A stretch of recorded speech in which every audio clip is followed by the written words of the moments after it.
Kerja Nyata merupakan kegiatan pengabdian masyarakat yang dilaksanakan mahasiswa dengan tujuan memberikan pengalaman dan membentuk empati terhadap masalah yang dihadapi oleh masyarakat dan belajar untuk mencari solusi atas permasalahan tersebut serta membantu memecahkan masalah yang terjadi di lokasi KKN.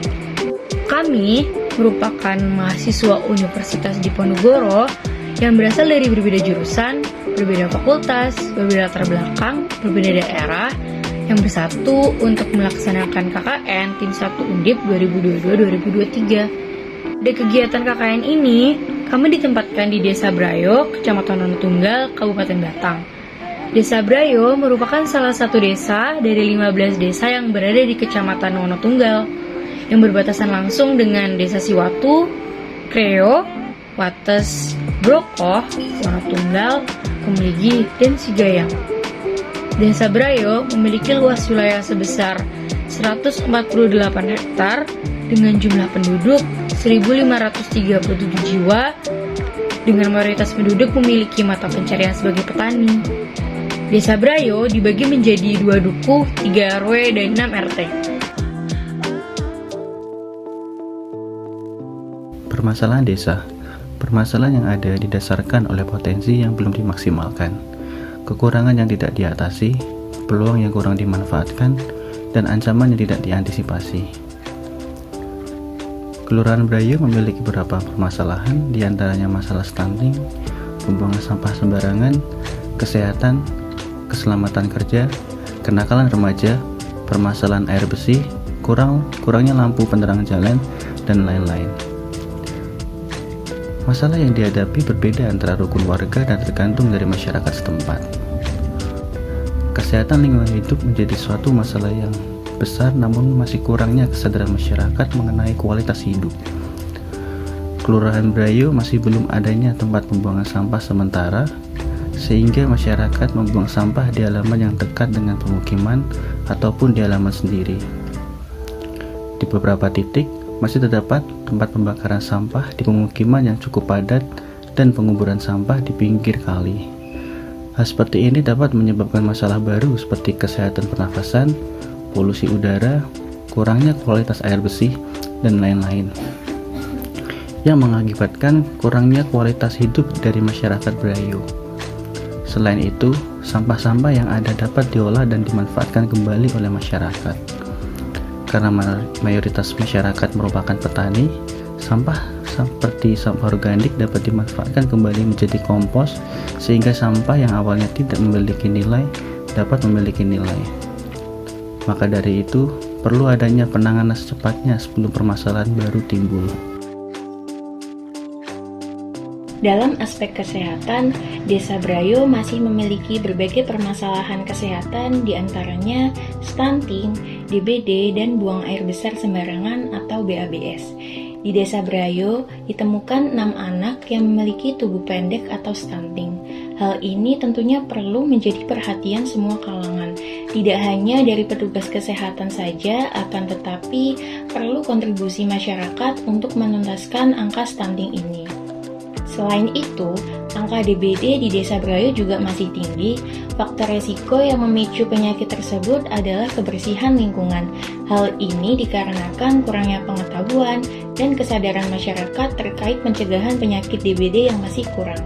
Masih ditemukannya sampah-sampah bekas kaleng yang dibuang sembarangan sehingga dapat mendukung perkembangbiakan nyamuk. Di sisi lain, permasalahan seperti buang air besar sembarangan di Desa Brayo juga masih ditemukan. Masih ada beberapa rumah yang tidak memiliki jamban dan rumah yang memiliki jamban dengan pembuangan langsung ke sungai. Hal tersebut tentunya sangat mengkhawatirkan karena dapat memicu terjadinya penyakit misalnya seperti diare.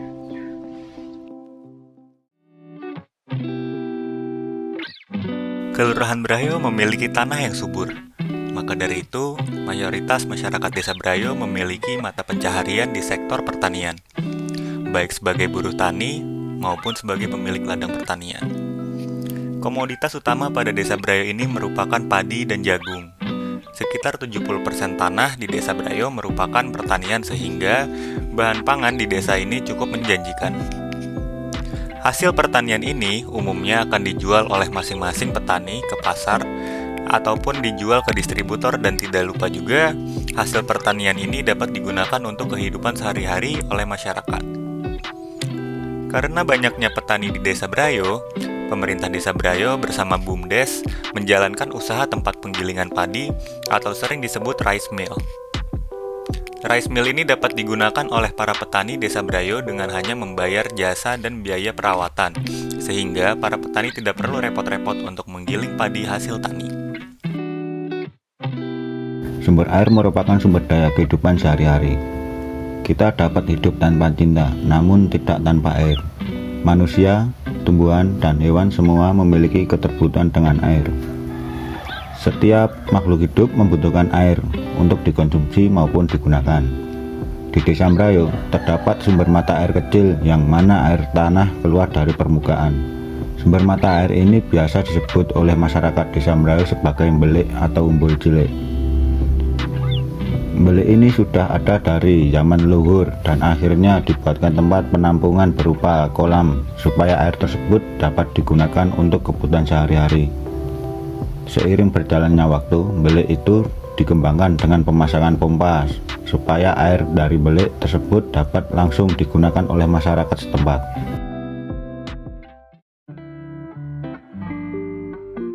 Persoalan sampah ini menjadi persoalan masyarakat mengenai kualitas hidup. Persoalan sampah ini tidak menjadi masalah jangka pendek, melainkan menjadi permasalahan jangka panjang. Sebelumnya, pemerintah desa sudah merencanakan mengenai pengolahan sampah di Desa Brayo. Pemerintah desa sudah menyiapkan tempat pembuangan sementara atau TPS dan tong sampah yang akan disebar ke lingkungan perumahan masyarakat. Namun, pemerintah desa belum membuat aturan main mengenai pengolahan sampah di Desa Brayo ini.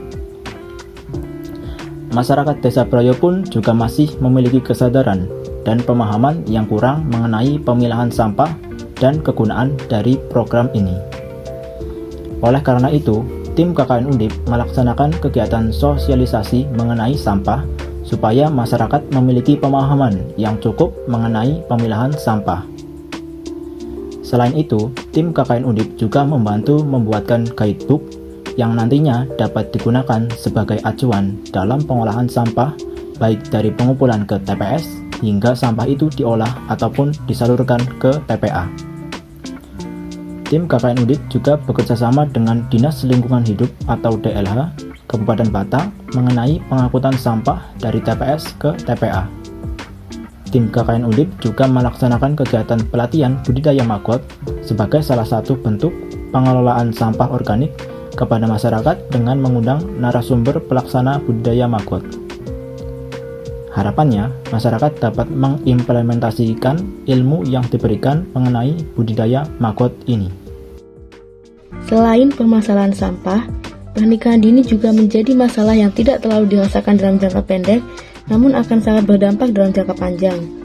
Berdasarkan data dari Antara News, jumlah pengajuan dispensasi pernikahan di Kabupaten Batang pada tahun 2022 meningkat hampir 400% dari tahun sebelumnya, dengan jumlah pemohon sebanyak 380 pemohon.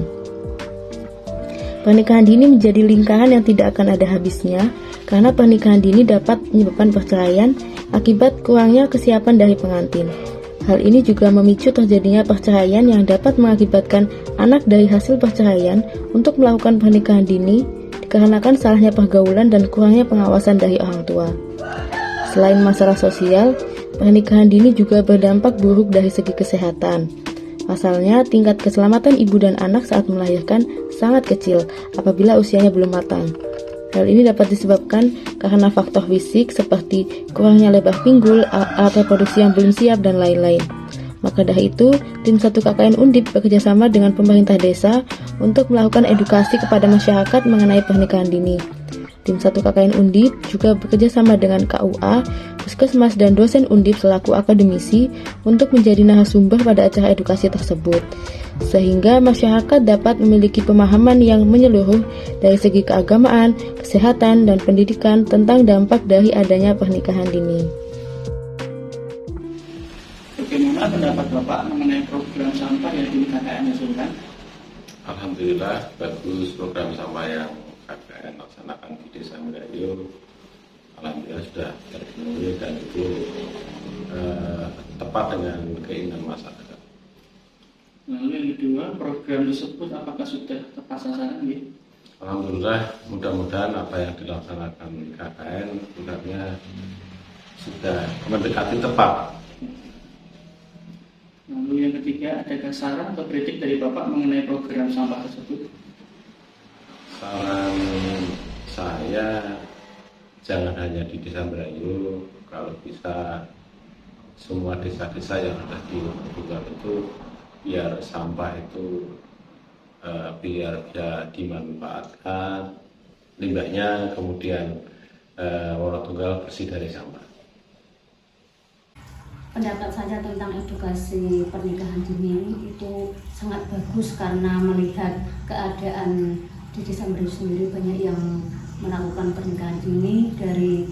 Dari saya sebagai ibu, seorang ibu sangat tidak mendukung adanya pernikahan dini karena itu tidak baik dari segi manapun, dari segi agama, segi fisik maupun segi kesiapan mental dan keluarga itu saya tidak mendukung karena memang lebih banyak risikonya, terutama untuk kaum perempuannya belum siap secara fisik maupun secara organ reproduksinya, itu bisa berakibat buruk pada bayi yang nanti dilahirkan, juga kehidupan keluarga yang nanti akan dialami lebih banyak mengalami percecokan, bahkan bisa berujung pada perceraian. Dan untuk seperti tadi, ketika orang melahirkan mengalami baby blues yang mana membutuhkan banyak dukungan terutama dari suami, maka ketika suami belum cukup umur tidak bisa mendampingi atau memberikan dukungan yang sepenuhnya pada istrinya, itu lebih berakibat fatal pada ibu dan bayi itu sendiri.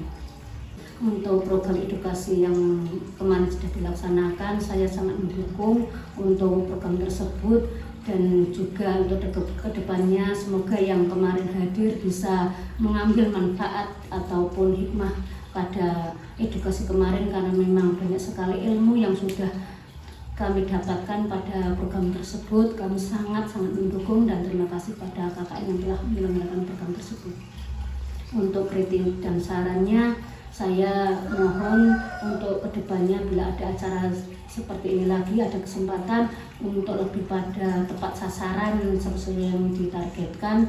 Jadi untuk lebih tepat sasaran itu lagi, dan untuk kritiknya sih lebih pada membagi undangan yang dituju agar yang datang itu lebih merasa dihargai, karena biasanya tanpa undangan itu hadirnya nggak semangat.